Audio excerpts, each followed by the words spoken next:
हरे कृष्णा। आप सब कैसे हैं? आई होप आप सब चैंटिंग कर रहे हैं और धीरे धीरे भगवान के चरणों में अपने प्रेम बढ़ा रहे हैं। तो चैतन्य भागवत का आश्रय लेते हैं, श्री वृंदावन दास ठाकुर का आश्रय लेते हैं और श्री प्रभुपाद के चरणों से आशीर्वाद प्राप्त करके चैतन्य महाप्रभु की लीलाओं का गुणगान करते हैं। तो अब चैतन्य महाप्रभु एज अ ब्राह्मण जो अब केशव कश्मीरी को पूरी तरह से स्कॉलरशिप में पांडित्य में हरा चुके हैं और उन्हें रियलाइज़ भी करा चुके हैं, उन्हें भक्ति भी दे चुके हैं। अब भगवान पंडित के रूप में, निमाई पंडित के रूप में पूरी तरह से बंगाल में विख्यात हो चुके हैं। हर व्यक्ति, चाहे वो कितना बड़ा रिच हो, कितना ही बड़ा पंडित क्यों ना हो, चैतन्य महाप्रभु को देखते ही हर कोई हृदय में रिस्पेक्टफुल वे से उनको देखता है और प्रणाम करता है उनको। सब उनको अनेकों प्रकार के गिफ्ट्स देते हैं। और भगवान भी एक परफेक्ट गृहस्थ कैसे होता है, जो कुछ भी जो उसके पास होता है उसको ज़रूरतमंदों के साथ बांटता है। तो भगवान के घर में, निमाई पंडित, अभी हम भगवान हाउस होल्डर की तरह व्यवहार कर रहे हैं। तो भगवान एक गृहस्थ का उदाहरण अब प्रकट करते हैं। भगवान गौरांग महाप्रभु सबको अपने घर में इनवाइट करते हैं, सन्यासी को, ब्राह्मणों को, और उनको बहुत अच्छे से भोजन कराते हैं, उनकी सेवा करते हैं और उन्हें गिफ्ट्स देते हैं। यहाँ पे वृंदावन दास ठाकुर जी कहते हैं कि गृहस्थ जीवन में हमार को घर पे कोई भी आता है, जैसे हम बोलते अतिथि देवो भव, ठीक है, अतिथि देवो भव। तो भगवान हमारे घर में किस प्रकार से आएंगे? एक अतिथि कौन होता है? जो अचानक आता है। अतिथि जो हमारे परिवार के बाहर का कोई होता है, ठीक है। तो भगवान यदि कभी भी हमारे पास जब आएंगे, यानी कि वो कोई बाहर से ही आएंगे, तो क्यों नहीं हम ये सोचते कि कोई भी अतिथि, भगवान कभी भी किसी भी रूप में हमारे पास आ सकते हैं। कभी भी आ सकते हैं। यहाँ पे एक छोटी सी ना कथा मैंने सुनी है। जैसे वो जो क्या बोलते हैं, साईं बाबा, एक ब्राह्मण होता है, मतलब एक भक्त होता है साईं बाबा का। तो वो साईं बाबा से कहता है कि मतलब वो रोज़ उनके दर्शन करने जाता है और उसके बाद वो भोजन ग्रहण करता है।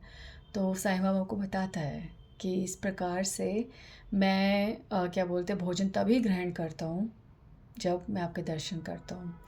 तो साईं बाबा ने बोला कि बहुत अच्छी बात है, पर अब इसकी आवश्यकता नहीं है, मैं तुम्हारे पास आऊँगा, तुम चिंता मत करो, तुम्हें यहाँ आने की आवश्यकता नहीं, मैं तुम्हारे पास आऊँगा। तो बहुत प्रसन्न हुआ कि वो उनकी भक्ति से, उनके समर्पण से इतना प्रसन्न है कि साईं बाबा स्वयं उसको दर्शन देने आएंगे। तो वो प्रतीक्षा करता है, भोजन की थाल परोस के रखता है और साईं बाबा का इंतज़ार करता है। तो एक दिन क्या होता है कि साईं बाबा का इंतज़ार करते करते वो देखता है एक डॉग आ जाता है उसके घर पर, और वो फटकार कर उस डॉग को निकाल देता है, ठीक है। और फिर वो जैसे निकालता है, फिर साईं बाबा की प्रतीक्षा करता है कि साईं बाबा आए नहीं, भोजन ग्रहण करना से, ठीक है, और प्रतीक्षा कर रहा है। फिर वो जाता है कि आप आए नहीं, मैं आपकी प्रतीक्षा कर रहा था, आप आए नहीं। तो साईं बाबा ने कहा, मैं आया था, तुमने तो मुझे फटकार के निकाल दिया। तो उसने कहा, आप थे वो, मुझे क्षमा कर दीजिए, मैं आगे से ध्यान रखूँगा, ऐसे नहीं होगा, आप ऐसे कोई भी रूप लेके आ सकते हैं। तो वो यूँ बड़ी क्षमा मांगता है। अगले दिन वो फिर इंतज़ार करता है, तो एक भिक्षु आ जाता है, ठीक है, भिक्षु आ जाता है और वो साईं बाबा का इंतज़ार कर रहा है। तो फिर वो सेम गलती कर देता है। वो सोचता है कि इस बार भी साईं बाबा उसी रूप में आएंगे जैसे पिछले दिन आए थे। तो वो भिक्षुक को कहता है, जाओ जाओ जाओ, अभी जाओ, अभी समय नहीं, अभी जाओ।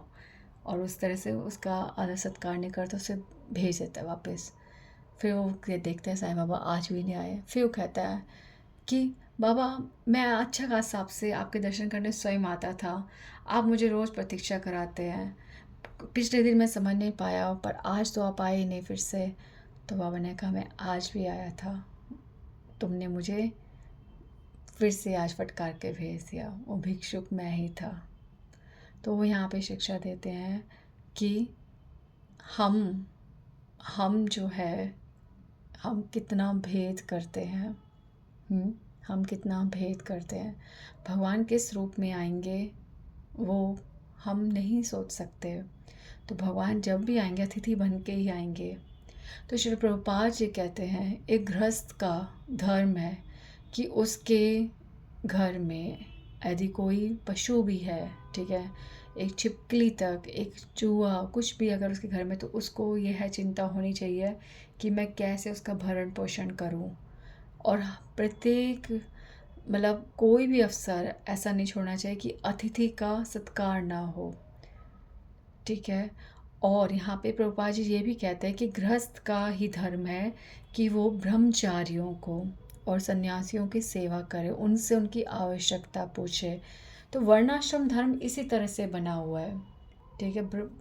वर्णाश्रम धर्म में एक गृहस्थ जो है वो बाकी जो आश्रम है उनका भरण पोषण करता है।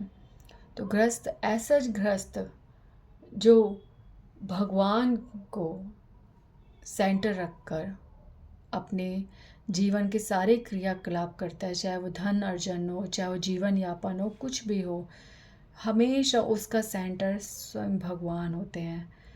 ऐसे गृहस्थ में के जीवन में कभी किसी प्रकार की कोई कमी नहीं होती और कभी भी ऐसा नहीं होता कि उसको भगवान के चरण पाने के लिए, भक्ति पाने के लिए किसी और आश्रम में प्रवेश करना पड़े। वो उसी आश्रम में, उसी गृहस्थ आश्रम में भगवान को प्राप्त कर सकता है यदि वो इस प्रकार से जीवन व्यतीत करे। तो हमारी सारी आवश्यकता जो है वो हमारी समर्पण पर निर्भर है। तो इस प्रकार गृहस्थ जीवन हमें जीना चाहिए और समय समस्त जो हमारे अतिथि हैं उनका सत्कार करना चाहिए। पहले तो होता यही था, जैसे कि जो हमारे वो 4 मंथ होते हैं, रेनी सीजन होते हैं, तो उस समय जो जो वो सन्यासी होते हैं, जो भक्त जो तीर्थ यात्रा के पे ही हमेशा रहते हैं, तो उस समय वो इस प्रकार किसी गांव में जाकर गृहस्थों के ही शरण में जाकर वहाँ पर उनको भगवान की कथा का अमृत देते थे और वहाँ पर निवास करते थे। तो इस तरह से गृहस्थ जो है अपने उनका आशीर्वाद भी पाते थे, उनकी सेवा करते थे और पुण्य प्राप्त करते थे। पर अब ये सब ख़त्म हो गया है ना, क्योंकि हम जो भी अब तो सब रंग के कपड़े कोई भी पहन ले, भेद करना बड़ा मुश्किल है और सब पहचान भी नहीं सकते और कभी कभी होते भी नहीं और ज़्यादातर नहीं भी होते। तो ये सब नहीं होता, ठीक है। पर हम इतना तो कर सकते हैं ना एक्चुअली, जो हमारे घर में चाहे कोई भी आए, चाहे इलेक्ट्रिशियन, चाहे प्लम्बर, चाहे कोई भी आए, एटलीस्ट हम उन्हें वाटर सर्व तो कर सकते हैं। और यदि आपके पास क्षमता है तो आप उन्हें कुछ खिला पिला के भेजिए, ठीक है। तो ये सब चीज़ें जो है, इससे ना हम एक्चुअली कुछ देते नहीं हैं, इससे एक्चुअली हमें मिलता ही है। कहने को ना ये बहुत नॉर्मल है, आपको ऐसा लग रहा होगा संस्कार की बात कर रही हूँ, आचरण की बात कर रही हूँ, पर हम ना नहीं कर रहे हैं। एक्चुअली हम सब इस सब से दूर हो चुके हैं, क्योंकि हम नहीं कर रहे तो हमारे बच्चे भी नहीं सीख रहे। क्योंकि हमें अब नमस्ते करना, हमारे को किसी को हरे कृष्णा कहना या राम राम कहना, अरे बाबा छोड़ दो, भगवान का नाम तो रह ही नहीं गया मुख पर। नमस्ते जो शब्द होता है ना, नमस्ते शब्द या गुड मॉर्निंग जो आप लोग ग्रीट भी करते हो भौतिकता में, वो भी बंद हो चुका है। बच्चे नहीं सीखते। पाँव छूना, पाँव छूना तो अब तो देखा जाता है, रैंक रखी जाती है कि पाँव छूने वो योग्य है नहीं है। आप डिसाइड कर लेते हो, आप खुद डिसाइड करते हो, अरे मेरी सास अच्छी नहीं है, अरे मेरे ससुर मेरे साथ अच्छे नहीं है, अरे वो मेरे साथ अच्छे नहीं, सिर्फ मेरे को पाँव नहीं छूना, मुझे शो करना है कि I don't respect you, I don't accept you. बहुत अच्छा कर रहे हैं ना, बहुत अच्छा कर रहे हैं, बहुत अच्छा कर रहे हैं। कोई बात नहीं, कोई बात नहीं। कौन से स्कूल में भेजेंगे हम अपने बच्चों को, बताओ? कहाँ जाके सीखेंगे? है कोई स्कूल ऐसा जहाँ पे सिखाया जाता है कि बेटा ये सब बचपन से करना होता है? चलो कोई नहीं, तुमने बचपन से नहीं करा तो अब सीखो, लो हम तुम्हें सिखाते हैं। ऑफिस में जाके आप किसी को ग्रीट करोगे, प्रणाम करोगे? नहीं। वहाँ तो बिल्कुल आपको ऐसे सफिस्टिकेटेड अपना कुछ शो करना, because you have to impose your position, your standard, everything. कब, कहाँ पे? भगवान यहाँ पे स्वयं उदाहरण बन रहे हैं, और स्वयं लक्ष्मी प्रिया, श्री लक्ष्मी प्रिया यानी जो साक्षात लक्ष्मी देवी है, वो साधारण लोगों के लिए भोजन बना रही हैं, उन्हें सर्व कर रही हैं।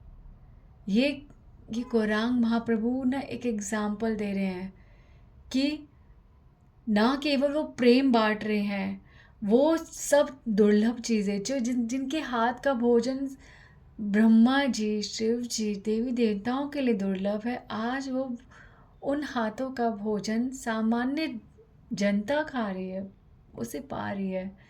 असंभव। तो भगवान यहाँ पे बता रहे हैं कि बिना भेद के वो महावदान न्याय, बिना किसी भेद के सबको ना केवल प्रेम बांट रहे हैं, भक्ति बांट रहे हैं, हरि नाम बांट रहे, बल्कि एक व्यक्ति को किस प्रकार से उदार होना चाहिए, गृहस्थ को किस प्रकार से उदार हृदय का होना चाहिए, वो तक वो दिखा रहे हैं।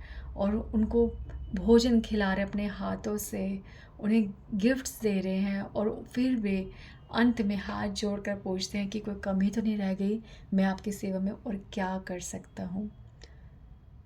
तो ये सब चीज़ें अब बहुत सुंदर हो रहा है, और लक्ष्मी प्रिया जी इतने सुंदर से शची माता की सेवा करती है, गौरांग महाप्रभु की सेवा करती है, रोज़ सुबह उठती हैं, और लक्ष्मी प्रिया माता जो है, लक्ष्मी प्रिया देवी, वो कुछ भी किसी से कोई असिस्टेंस नहीं ले रही, कोई हेल्प नहीं, वो स्वयं सारे कार्य कर रही हैं। स्वयं पानी लेके आती हैं, स्वयं खाना बनाती हैं, रसोई साफ़ करती है, भगवान का श्रृंगार करती है, मंदिर को सजाती हैं, और रंगोली, वो अनेकों चित्र बनाती हैं, ऑस्पिशियस साइंस बनाती हैं, घर को इतना सुंदर करती है। और सच्ची माता ये देखकर उनके हृदय में आनंद आता है, और न जाने कितने घंटों घंटों वो गौरांग महाप्रभु के चरणों को अपनी गोद में रखकर उनकी पाद सेवा करती हैं। तो इस प्रकार से शची माता बहुत संतुष्ट होती है। अब यहाँ पे फिर एक और बात, घर की सासू माँ को सिर्फ ये चाहिए होता है कि एक लड़की अपने घर को संभाले। फिर हम अगर कोई गलतियाँ करते हैं और वो हमें टोकते हैं तो हमारे को बुरा लगता है। पता है, सब कुछ सिंपल होता है। मैं मानती हूँ कभी लोग बोलते हैं कि वो बहुत ऑकवर्ड हो जाता है, बहुत वो रूड बिहेव करते हैं, सब कुछ करते हैं, पर ऐसा तो नहीं होता ना कि कभी कभी हम डिज़र्व करते हैं। प्लीज़ इस बात को ना जितनी जल्दी हम स्वीकार करें, हमारा जीवन बहुत सुलभ हो जाता है, बहुत सुलभ। हमार को यदि किसी का प्रेम नहीं मिल रहा तो हमारा भाग्य है, हमारा भाग्य है।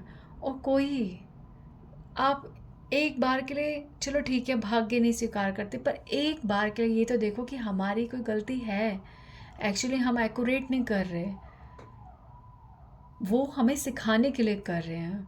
उनको पता है कि हम जब तक सीखेंगे तो घर कैसे चलेगा। They want to free themselves, आगे उनको फ्री होना, वो चाहते हैं आप सही से सीखो, और वो हम सब अच्छे से खुद अपने क्रियाकलाप, अपने घर को चलाना सीखे, अच्छे से कुकिंग सीख जाए, संभालना सीख जाए। जब हम ये सब खुद करने लग जाएंगे तो हम वो इंटरफेयर क्यों करेंगे। और अगर फिर भी इंटरफेयर करते तो आप ये बताओ कि अगर वो इंटरफेयर नहीं करेंगे तो हम कर लेंगे? हाँ। और फिर भी सोचो कि अगर उनकी हैबिट ही टोकने की है, जो वो बोल रहे वो हमने कर लिया, जो वो बोल रहे हम कर लेंगे, काम नहीं ख़त्म होंगे? हाँ, काम नहीं ख़त्म होंगे। आसान तो सब कुछ होता है, बिगाड़ तो हम ही जा रहे हैं, बिगाड़े जा रहे हैं, बिगाड़े जा रहे हैं। ना घर रह गया है, ना घर के लोग रह गए हैं, ना परिवार रह गया है, सब ख़त्म होए जा रहा है। Everyone wants to live in comfort, बिना टोक टाक के न्यूक्लियर फैमिली हो रही है। एक बात बताऊं आपको, हम्म, मेरे आसपास बहुत लोग हैं जो अपने बच्चों को बहुत कंफर्ट दे रहे हैं, बहुत प्राउड है कि हम इतनी अच्छी अर्निंग कर रहे हैं, पापा अर्निंग कर रहे हैं, मम्मी अर्निंग कर रही है, दादा दादी घर पर हैं, ओ बच्चा सेफ है। एक मेड आती है, खाना बना के चली जाती है, सब कुछ है। मैं ये सब डिस्कस कर चुकी हूँ, आई नो, बट एक बात बताती हूँ। मैंने एक बच्चे को देखा, वो बच्चा जब मेरे आसपास कहीं बैठा तो कुछ सुन रहा था। वो बच्चा, हम कुछ सुन रहे थे मिलकर, और वो मेरे आगे बैठा था। वो बच्चा इतना शिवर कर रहा था, उसके अंदर थी एंग्जाइटी थी। अब आप कहोगे उसमें लैक ऑफ कॉन्फिडेंस था या जो भी होगा, पर ऐसा नहीं है। जो बच्चा अपने माँ बाप की देख रेख में पलता है, पूरी तरह से माँ बाप का उसे संपर्क मिलता है, वो बच्चों के अंदर कॉन्फिडेंस की बात ही अलग होती है। मैं अपना विचार बदल तो नहीं सकती, इसलिए मैं बार बार एक ही बात बोलूँगी। आपके बच्चों को आपकी देख रेख, आपकी केयर की ज़रूरत है, आपके प्यार की ज़रूरत है। आपको ऐसा लगता है कि बच्चों को लग्जरी लाइफ की ज़रूरत है, और आपके बच्चों को आप खुद ये समझा रहे हो, मनवा रहे हो, बट ऐसा नहीं है। आप बहुत बड़ी गलती कर रहे हो, बहुत बड़ी गलती। हम जितना जितना भौतिकता की तरफ बढ़े जा रहे हैं ना, सब गलत हो रहा है। एक्चुअली आप खुद अब अपनी जॉब छोड़कर नहीं रह सकते। आप आपकी एक से ज़्यादा छुट्टी होती है, आप घबरा जाते हो, आपके अंदर खुद डिप्रेशन वाली फीलिंग आती है। जैसे आपको आपको ये अकेलापन लगता है, पर आप ये नहीं सोच रहे कि आप अपने बच्चे को अकेला छोड़ के बैठे हुए हो। फिर वो बच्चे फ़ोन का संग करता है, वो गलत चीज़ें देखता है, गलत लोगों के साथ जुड़ जाता है। हर कोई अकेलेपन से डरता है, हर कोई डरता है। भक्त भी डरता है, भक्त भी अकेले नहीं रह सकता। उसको भी भक्तों का संग, शास्त्रों का संग, भगवान का संग चाहिए। कोई भी व्यक्ति अकेलेपन के साथ नहीं रह सकता। पर एक बच्चा, उस बच्चे को नहीं पता अकेलेपन कैसे दूर होता है। या तो उसके अंदर बैड हैबिट्स आ जाती हैं, उसका पर्सनैलिटी डेवलपमेंट नहीं होता, उसकी बॉडी जेस्चर्स, उसके हाव भाव बहुत अलग होते हैं। आपको पता है, बच्चे आँख मिलाकर बात नहीं करते। बच्चों को ग्रीट करने में या तो शर्म आती है, या फिर कभी कभी अहंकार होता है। ये सब चीज़ें, ये सब संस्कार की बात नहीं है। ये सब चीज़ें हमारे कॉन्फिडेंस की बात होती है। एक बच्चा, जैसे आप किसी बाहर वाले व्यक्ति से ज़्यादा बातचीत नहीं करते, आप नाप तोल करते हो, और क्यों बात करें हमसे, क्यों अपनी बातें बताएं। ऐसे एक बच्चा भी ना अपने फ्रेंड्स को अपनी कमियां बता सकता है, ना किसी बाहर वाले को बता सकता है। वो जो बता सकता है आपको बता सकता है, पर क्योंकि आप भी उनसे दूर हो, इसलिए वो आपको भी नहीं बताते। क्योंकि आप उनको हमेशा तराजू पर रखते हो, आप उनको हमेशा कंपेयर करते हो। आप उनको, अगर वो आपसे कुछ भी आपकी डिमांड कर ले, तो आप उनको बता दोगे ये कैसे चलेगा, आगे तुम्हारी पढ़ाइयाँ हैं, तुम्हारे ये है, इस पर कमी हो जाएगी, फिर हम वो नहीं करा पाएंगे, फिर मत बोलना, फिर मैं शक्ल मत देखना। आप बच्चे को दिखा रहे हो कि बेटा पैसा पैसा, पैसे के बिना जीवन नहीं संभव, इसलिए हम पैसा कमा रहे हैं। पैसा तो कमाए जा रहे हैं, पर पैसे एक्चुअली कैसे खर्च किए जाते हैं, पैसों से कैसे एक्चुअली जिया जाता है, ये सब नहीं हमें आ रहा। हम नहीं सीख रहे, ना बच्चे को ऐसा सिखा पाएंगे, क्योंकि वो जैसा देख ही नहीं रहा हमारे व्यवहार में। सो अब शची माता बहुत प्रसन्न है लक्ष्मी प्रिया का ये चरित्र देखकर और बहुत प्रसन्नता रहती है। अब एक दिन गौरांग महाप्रभु निमाई पंडित कहते हैं कि मैं ईस्ट बंगाल पूर्व बंगाल की तरफ जाना चाहता हूँ, और इस प्रकार से सारी तैयारियां करते हैं, वो निकलते हैं। ठीक है। अब जब भगवान बंगाल पहुँचते हैं, वहाँ पे सब लोग जब पता चलता है, लोग पैसों का अरेंजमेंट करके नवद्वीप जाना चाहते हैं ताकि वो निमाई पंडित के अंडर सब कुछ सीख पाए, शास्त्रों का ज्ञान कर पाए, व्याकरण सीख पाए। और आज वो निमाई पंडित स्वयं पूर्व बंगाल में आए हुए हैं। तो सबको प्रसन्नता हुई और सब उनका इतना सुंदर से वेलकम कर, उनका आदर सत्कार कर रहे हैं और उनकी शरण लेते हैं और उनसे सीखते हैं। भगवान पद्मावती में नित्य स्नान करते हैं और वहाँ पे खेलते हैं, वहाँ पे लीलाएं कर रहे हैं। और इस प्रकार से पद्मावती को भी उन्होंने जैसा सौभाग्य गंगा माता का, ऐसे पद्मावती को भी सौभाग्य प्रदान किया। और इस प्रकार से सब चल रहा है। और 2 महीने में सब जो वहाँ के जो शिष्य, नए शिष्य हैं, वो सब इतने ज्ञाता, इतना पांडित्य प्राप्त कर चुके हैं निमाई पंडित से, और सब बहुत प्रसन्न है।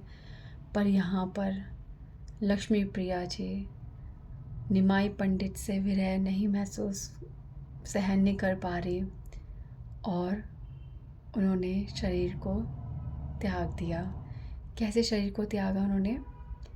अब वो क्या होता है कि वो अकेले में एकांत में बहुत रोती हैं, भगवान को बहुत बहुत उनसे विरह महसूस करती है, उन्हें बहुत प्रेम करती हैं। तो एक दिन वो अपने शरीर को वहाँ छोड़ के अपनी आत्मा के साथ निमाई पंडित जहाँ विराजित है पद्मावती के तीर पर, वहाँ जाती हैं और उनके चरणों को अपने हृदय से लगा के अपने विरह पीड़ा को दूर करती हैं। और इतने ध्यान, इतनी मेडिटेशन में चली जाती है, इतना आनंद महसूस करती हैं कि वो वापस उस शरीर में आई ही नहीं। और इस तरह से जब शची माता ने देखा कि प्राणहीन लक्ष्मी प्रिया पड़ी हैं, उसके बाद बहुत दुखी हुई, बहुत दुखी हुई। सब वैष्णवों ने धैर्य धरा और सारे संस्कारों को पूरा करा, और लक्ष्मी जी सदैव के लिए नारायण के चरणों को प्राप्त करती हैं। अब यहाँ पे बात आती है कि लक्ष्मी प्रिया, लक्ष्मी जी जो है, कभी कभी हम लोग बोल देते ना राधा रानी लक्ष्मी जी का रूप है। राधा रानी लक्ष्मी जी राधा रानी की विभूति है। ठीक है, राधा रानी का अंश है, पर वो राधा रानी नहीं है, ना वो गोपी है। क्योंकि गोपी और राधा रानी, उनके अंदर प्रेम की पराकाष्ठा है, वो महाभाव है। क्यों? क्योंकि वो भगवान के विरह को भी जीती हैं। विरह में रहना, भगवान को प्रेम करना ही व्रज का भाव है। इसी कारण से जो लक्ष्मी माता है वो व्रज में आज तक प्रवेश नहीं कर पाई, क्योंकि भगवान का विरह महसूस करना, उसमें जीना, उस प्रेम को महसूस करना, विरह में मिलन ज़्यादा होता है, ये महसूस करना लक्ष्मी जी के लिए असंभव है, क्योंकि वो एक क्षण भी भगवान से दूर नहीं रह सकते। इसी कारण से लक्ष्मी जी शरीर को त्याग करती हैं, और इसी कारण से लक्ष्मी जी व्रज का जो महाधन है, व्रजवास, ठीक है, वो व्रजजन नहीं है। ठीक है, तो लक्ष्मी जी इस तरह से, ठीक है। अब यहाँ पे गौरांग महाप्रभु, निमाई पंडित को अभी सब नहीं पता, क्योंकि वो बंगाल में है, पूर्व बंगाल में। और जब वो ऐसे कई समय बीतता है, सबको वो प्रसन्न करते हैं और नवद्वीप की भूमि को पावन करते हैं, वहाँ हरि नाम का प्रचार करते हैं। वहीं पे एक ब्राह्मण तपन मिश्र है, जो वेदों के ज्ञाता है और सदैव मुख पर कृष्ण नाम रहता है, फिर भी वो किसी के मुख से सुनना चाहते हैं कि भक्ति क्या है, सही मार्ग क्या है, जीवन का लक्ष्य कौन है, कौन परम भगवान है, वो किसी के मुख से समझना चाहते हैं और सदैव तड़पते रहते हैं। तो एक दिन उनके स्वप्न में उनको कोई देवता उनको संकेत करते हैं कि इस प्रकार निमाई इसी पूर्व बंगाल में तुम्हारे समीप ही आए हैं, उनकी शरण लो, वो साक्षात भगवान है। और यह जो स्वप्न है किसी को भी बताना नहीं है, वहाँ जाओ, उनकी शरण लो। तपन मिश्र जाते हैं वहाँ पे, निमाई पंडित की शरण लेते हैं और अपनी सब इच्छा बताते हैं, भक्ति की जिज्ञासा करते हैं, भगवान और भक्ति मार्ग के बारे में पूछते हैं और भगवान सब कुछ बताते हैं कि 16 अक्षरों का, 16 शब्दों का, ठीक है, हरे कृष्ण महामंत्र जिसमें 32 अक्षर हैं, इसका सदैव गुणगान करो, नाम संकीर्तन करो। उन्हें समझाते हैं कि हर युग में भगवान की भक्ति पाने का अलग मार्ग होता है और यह बताने के लिए स्वयं भगवान सदैव आते हैं, अलग अलग वर्णों में, अलग अलग रूप लेकर। और इस युग के लिए हरि नाम संकीर्तन ही भगवान को पाने का, कृष्ण प्रेम पाने का सबसे सरलतम उपाय है। इसका सदैव उच्चारण करो, कीर्तन करो। इस प्रकार से वो उनको शिक्षा देते हैं। तपन मिश्र कहते हैं कि भगवान मैं अब सदैव आपके चरणों में रहना चाहता हूँ। तो भगवान उनको आज्ञा देते हैं कि आप अभी वाराणसी जाओ और फिर मैं आपको आगे के भेद बताऊंगा हरि नाम के बारे में। और तपन मिश्र प्रणाम करके भगवान के चरणों को कस कर हृदय से लगाकर बहुत प्रेम करते हैं और बोलते हैं कि भगवान स्वप्न में सब पता चल चुका है कि आप कौन हो। पर भगवान कहते हैं ये किसी को नहीं बताना, ठीक है। इस प्रकार से उनको आदेश देते हैं और वाराणसी जाने को कहते हैं। भगवान आते हैं वापस नवद्वीप धाम और बंगाल के सब लोग उनको अनेकों प्रकार के उपहार देते हैं और भगवान को विदा करते हैं। और कई जो ब्राह्मण लोग, ब्रह्मचारी लोग, जो उनके विद्यार्थी हैं, वो निमाई पंडित के साथ ही नवद्वीप आते हैं ताकि और शिक्षा ग्रहण कर सके। अब निमाई पंडित जब आते हैं, घर आते हैं, शची माता मुख को छुपाए वो रसोई घर में प्रवेश करती हैं, भोजन बनाती हैं और अपने को बिज़ी करती हैं कि निमाई अभी आया है, मैं उसको इतना दुख का समाचार नहीं दे सकती। वो भोजन बना रही हैं, सब लोग आसपास के आ गए हैं और कोई भगवान को कुछ नहीं बता रहा। और भगवान बंगाल में उन्होंने कैसे कैसे जीवन व्यतीत करा, कैसे कैसे दिन बीते हैं, वो सब उन्हें बताते हैं। भगवान वहाँ के लोगों की इमिटेशंस करते हैं, वो कैसे बोलते हैं, कैसे करते थे, और इस प्रकार से बहुत हंसी मजाक कर रहे हैं भगवान। अब सारे लोग विदा होते हैं, तब भगवान शची माता के पास जाते हैं और वो कहते हैं माँ, इतना समय बाद मैं आपसे मिल रहा हूँ और मैं इतने अच्छे से हष्ट पुष्ट आया हूँ, मेरा इतना ख्याल रखा गया है, वो तो आप मुझको देख के देख सकते हो। आपको तो प्रसन्नता होनी चाहिए, तो आपके मुख पर इतना दुख क्यों है? ये आपके चेहरे पे साफ लग रहा है कि आप बहुत दुखी हैं, किस बात से दुखी हैं?